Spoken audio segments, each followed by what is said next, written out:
أعوذ بالله من الشيطان الرجيم بسم الله الرحمن الرحيم الحمد لله رب العالمين الرحمن الرحيم مالك يوم الدين إياك نعبد وإياك نستعين اهدنا الصراط المستقيم صراط الذين أنعمت عليهم غير المغضوب عليهم ولا الضالين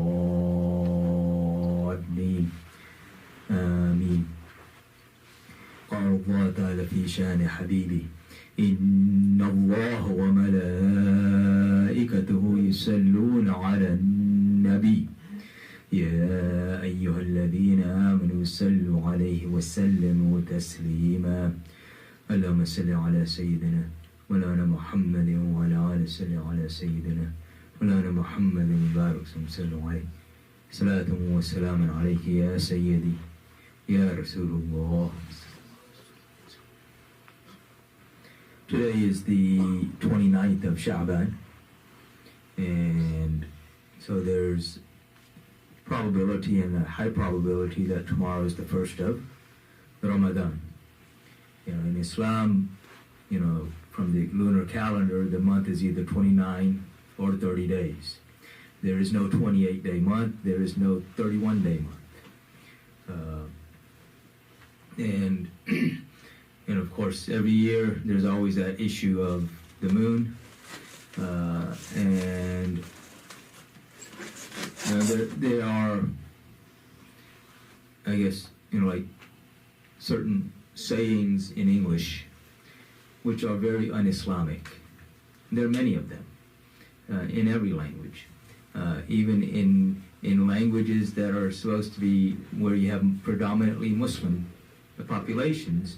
Even in those languages, you're going to find these types of sayings that, when you really analyze them, it's not in accordance with what Allah and His Messenger sallallahu alaihi wasallam have taught us.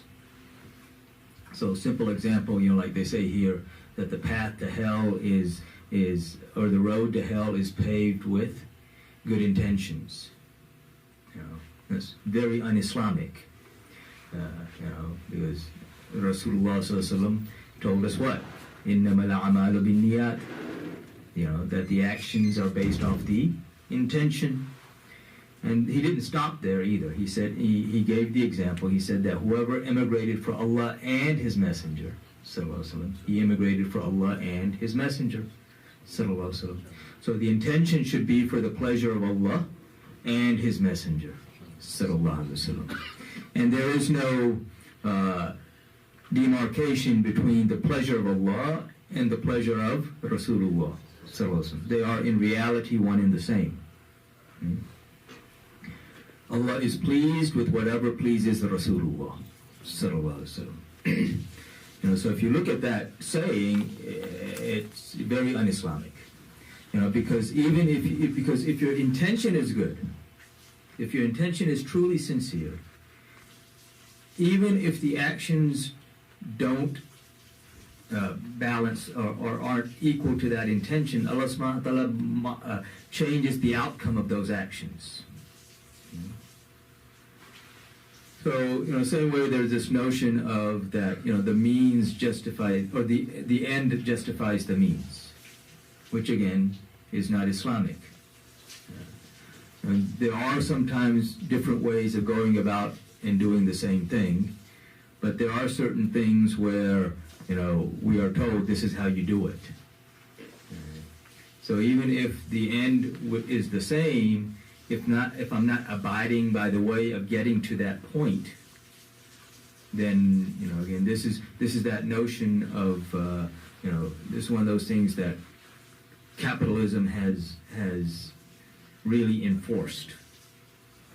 Because their end is profit, so it doesn't matter how they get there; they just want to get there, which again is un-Islamic. Because in that mindset, then there's no difference between halal and haram. Everything goes, just so I can justify getting to a certain point. There are many things in which, we are told do this. either from the Quran or from the saying of Rasulullah. So we are commanded to do something. Some of those things we are told, when we are told to do this, we are specified how to do this. And in those things, if we deviate from that path, then even if the end result is the same, not only is there no reward, there may also be punishment for not abiding the way that we're told to do things. There are many other things we're simply told do this, and there's no specification how to do this. In those things, Allah subhanahu wa ta'ala has given us leeway. We see this in, right at the beginning of the Quran, this example that Allah subhanahu wa ta'ala gives in Surah Baqarah, the story of Baqarah, the story of the cow. Allah subhanahu wa ta'ala told the children of Israel, slaughter a cow. If they'd slaughtered the cow, the order would have been complete right away. They could have picked any cow. But then they go into, which one is it, and all this stuff, and all the things. And then when they get to the end, they said, we don't want to slaughter this one. They eventually did, but, it was like, kind of like pulling teeth to get them to do what they're supposed to do. Again, in the beginning, if they simply just abided by, okay, here's the command, we'll fulfill the command best we can, would have been done.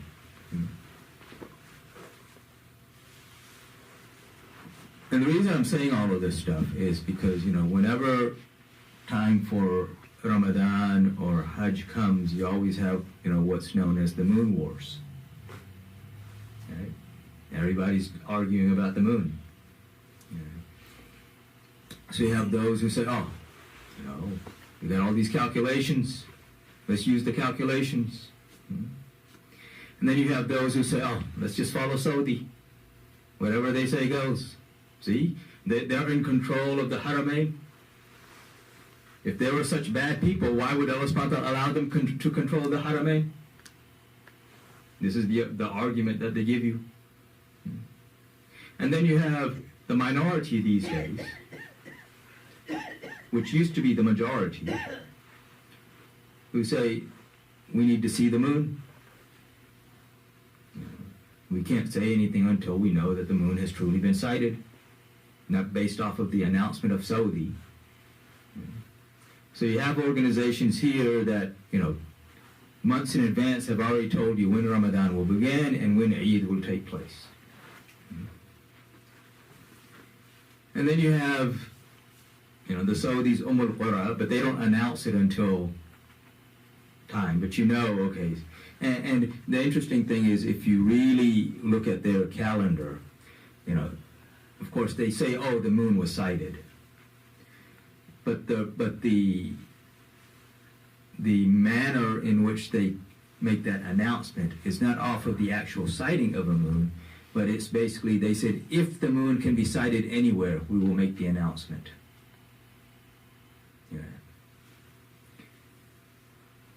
When Rasulullah ﷺ told us, and even before Rasulullah ﷺ told us, Allah subhanahu wa ta'ala in the Quran, He says what? يَسْأَلُونَكَ عَنِ الْحِلَّةِ, that they ask you about the crescent moon, the new moon. Islamically, and this is also a confusion because a lot of people think, they look on the calendar, new moon. Well, astronomical new moon is when the moon can't be seen. Islamic new moon is when you see the crescent.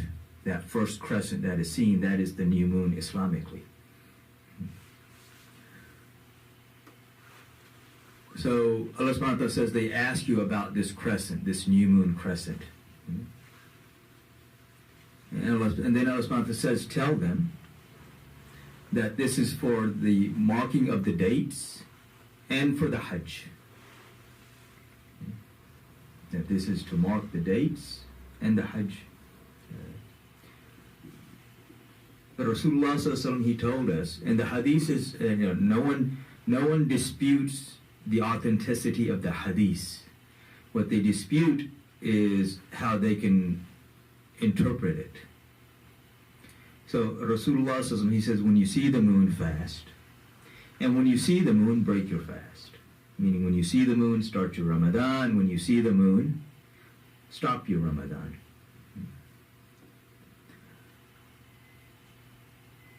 He didn't say, calculate. He said, but if you don't see it, then finish 30 days. Because the month, again, is either 29 or 30 days. It's not 31 days. So what these other people say, see, he said if you don't see it, then, finish the month, and so that's calculation.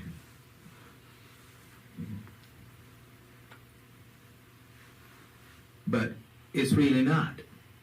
Because if you don't see it, you just finish the month.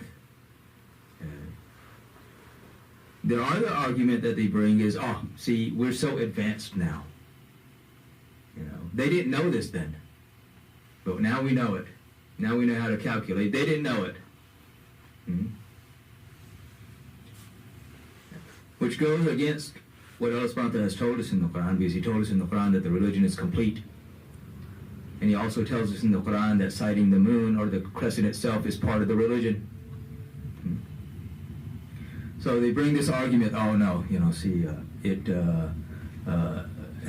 they didn't know this, and now we become so advanced and we know this.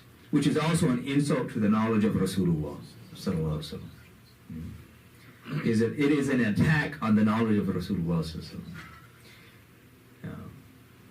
If you actually look, Imam Jafar Sadiq, who is the son of Imam Muhammad Baqir, who is the son of Imam Zayn al-Abidin, who is the son of Imam Hussein al-Islam, who is the son of Sayyidina Ali Karamallah wajh.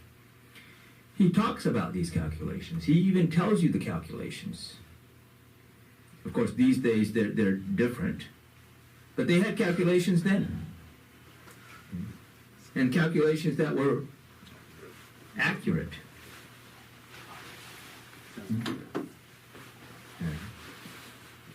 But they never use those calculations to say, this is when it's starting and this is when it's ending. Because again, when you see it, fast. So it doesn't take a PhD to figure out when the moon is there. You don't have to be technologically advanced to know, okay, the moon is there, because, this is why you have the whole system in place of witness. You have to have the witnesses in order to say, okay, yeah, the moon was truly sighted. The person who sees the moon has to be able to say that, yes, I saw it, and give shahada.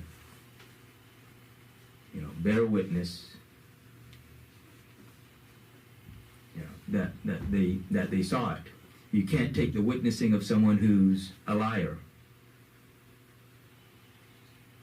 Much less someone who's not Muslim.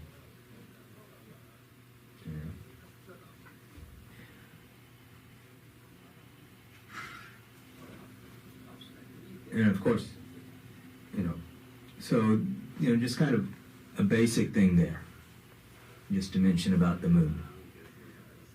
Because every year, this subject always comes up. And even, like I said, every year. So, today very well may be the last day of this Sha'ban. And from probability, as far as probability of seeing the moon, more than likely, yeah, it is. Salman Farsi, radiallahu anhu, there's a narration in Ibn Khuzaymah in his Sahih. So Ibn Khuzaymah is the student of Ishaq ibn Rahway. So Ishaq ibn Rahway is the teacher of Imam Bukhari, and not just any teacher of Imam Bukhari. He is the teacher of Imam Bukhari who convinced Imam Bukhari to compile his Sahih. He's that teacher of Imam Bukhari. So Ibn Khuzaymah is his student. Ibn Khuzaymah also studied under Imam Bukhari and Imam Muslim, even though they also have one of the same teachers. Ishaq ibn Rahway is also, he's known as the Muhaddis of Khurasan. Khurasan at that time was the place of Muhaddisin. 4 of the Sahih Sitta, 4 of them are from Khurasan. The other 2 are from Iran.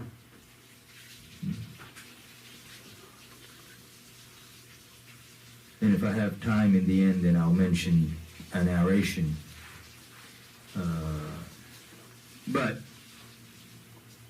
So the narration, again, Ibn Khuzaymah, rahmatullahi alayhi, mentions it in his Sahih. And Salman Farsi radiallahu is the narrator. And he says that when the last day of Shaban came, Rasulullah sallallahu alaihi wasallam, he addressed us. And he said to us, he says, "O people, there comes upon you this great month, this blessed month, in which lies a night which is more virtuous than 1,000 months."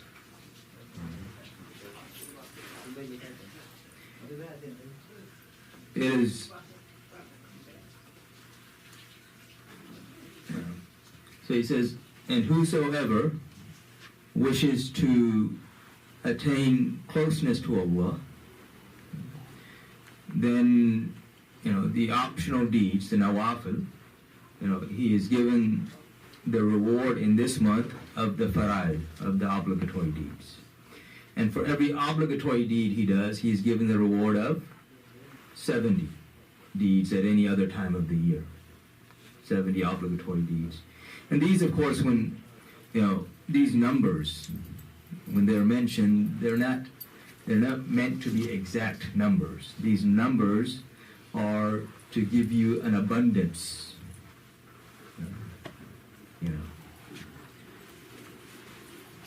Because based off the intention, even those numbers will change. The purer the intention, the higher the number. So he says that this is the month of and he says further, he says that this is the month Allah subhanahu wa ta'ala has made fasting obligatory during the day and made tarawih sunnah by night, at night. And this is the month of patience, and the reward of true patience is Jannah. Of course, Inna Allah ma'as sabirin. Indeed, Allah is with those who are patient. And this is also the month in which you should be, you should show kindness to your fellow men. And he says further, he says that this is the month in which Allah subhanahu wa ta'ala increases the rizq of the believer. The sustenance of the believer is increased. And whosoever breaks the fast of a fasting person, gives him something to eat to break his fast, then Allah subhanahu wa ta'ala forgives him and emancipates him from the fire. And he receives the same reward as the one who fasted, without that person's reward being decreased in the least. And so, of course, the companions being inquisitive, they say, Ya Rasulullah, sallallahu alaihi wasallam, not all of us have the means to which we can, feed somebody to break his fast. So, this is the mercy of Rasulullah. So he says that reward is also given to anyone who gives the fasting person, a single date, a drink of water, or a sip of milk. And he says the beginning of this month is mercy, the middle is forgiveness, and the end is emancipation from the fire.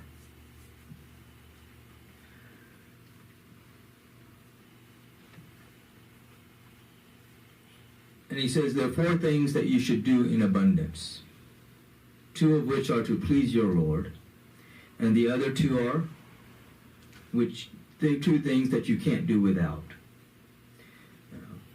The 2 things to please your Lord are to, in abundance, recite kalma la ilaha illallah. And of course it's understood here, Muhammadur Rasulullah sallallahu alaihi wasallam. If I'm accepting this, then I have to accept Muhammadur Rasulullah first. Because he's the one who's telling me this. And the other is astaghfar, to ask Allah subhanahu wa ta'ala for his forgiveness.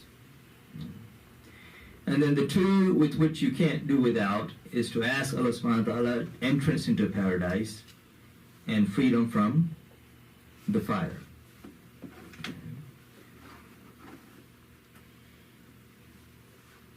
And then he says that, that this is, again, the month in which you should be feeding or show kindness to men and feed them. So this, this narration basically summarizes the Ramadan and what we should be doing in the Ramadan. We know, again, this is that month in which so many blessings, and this is that month in which if we miss a fast, then we can never make it up. The reality of it, we can never make it up.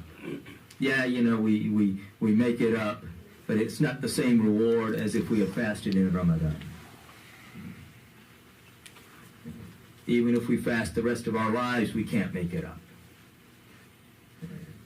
Again, this is the speciality of this month. This is a month, of course, in which we know the Quran was revealed. The first revelation came in Ramadan. The first 5 verses of Iqra bismi rabbika alladhi khalaq, they were revealed in the cave of Hira. In Ramadan, it's interesting. Rasulullah sallallahu alaihi wasallam, he spent 5 years in that cave.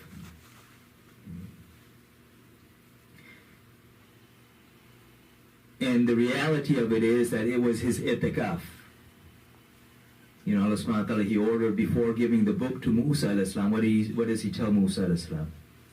He tells him to go for 30 days. And then he told him to add another 10 days. So 40 days before he received the book. Rasulullah sallallahu alaihi wasallam, because he's receiving the final book, the book, 5 years. He would go and he would stay there for extended periods of time. He would come down simply to take care of family issues. But he always spent the whole month of Ramadan there. Every year of those 5 years, all of Ramadan he spent there. And his wife, Bibi Khadija Kubra radiallahu anha, she would, take, when she expected that he's run out of supplies, she would carry the supplies herself all the way up and get them to him. Even though she had servants who begged her to allow them to take things. And she said, no. She said, he is my husband, he is my responsibility. And for her, it wasn't a responsibility, it was an honor.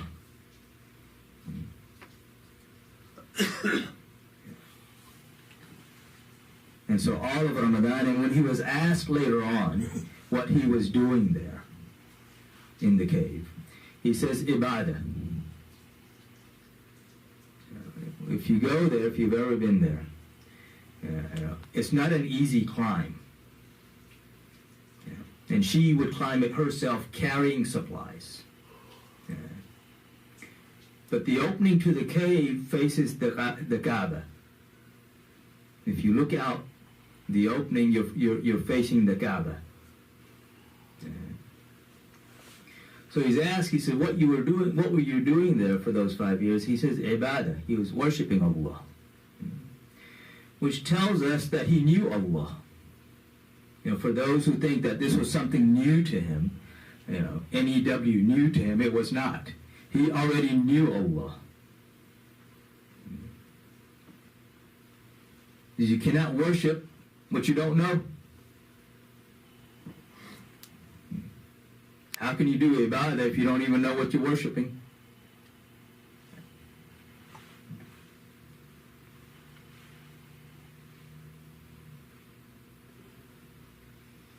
I'm going to end, I've got 5 minutes, since I mentioned Ishaq ibn Rahway, rahmatullah alayhi, who was again the teacher of Imam Bukhari, and that teacher of Imam Bukhari who convinced him to compile the Sahih.